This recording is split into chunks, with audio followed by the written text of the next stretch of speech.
Hello and welcome to a multiplayer update for Legacy of the Void. In this video, we will be discussing additions and changes coming to the Protoss race in the thrilling conclusion to the Starcraft 2 trilogy. Let's get to it. New to the Protoss arsenal is the Disruptor, a micro-intensive splash damage option that can warp in at the robotics facility.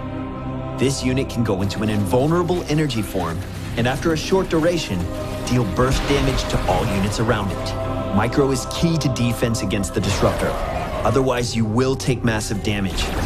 Then again, some units just deal with it.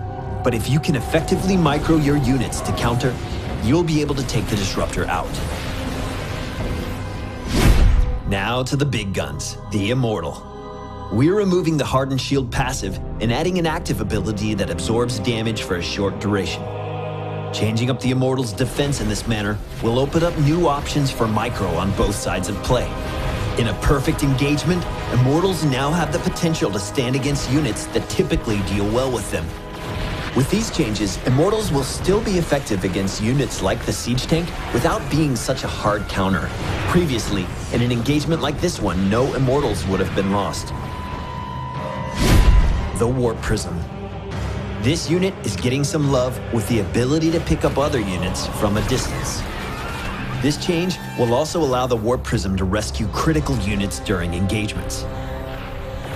We expect that with this change, we will see Drop Micro become a more core part of Protoss harassment. There are a few changes on the table for the Oracle. First, we are combining Revelation with Envision. Now, cloaked units hit by Revelation are also revealed. This change combines the two similar abilities while opening up a new method of detection in situations where observers aren't the best option. We have also added a new ability to the Oracle called Stasis Ward. This is a trap set by an Oracle that is triggered when enemy units walk nearby, causing them to enter a stasis state where they can no longer attack, move, use abilities, or take damage. Undetected stasis wards at key locations have the potential to keep an enemy army at bay for significant periods of time. The Tempest has now been redesigned to only attack ground units, while also getting a significant buff to its movement speed.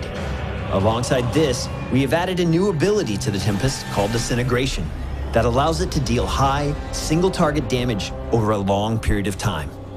As you can see in this example, units tagged with Disintegration can either sit passively and die, or move out to do whatever damage they can before expiring. Lastly, changes have arrived to the Carrier. Interceptors can now be deployed to fight at a specific target area, allowing the opportunity to deal damage with a unit in multiple locations. You can now strategize ways to get maximum damage out of the unit at any moment. That concludes all the changes on the table for the venerable Protoss race. Keep in mind that everything is subject to change as we move into public testing. That being said, we are pumped for the new options open to Protoss players in Legacy of the Void. And of course, look forward to hearing your thoughts and feedback as well. Thanks again for watching, and be sure to check out the changes coming to both Zerg and Terran armies. I'm Cloakin with Blizzard Entertainment, and we'll talk to you soon.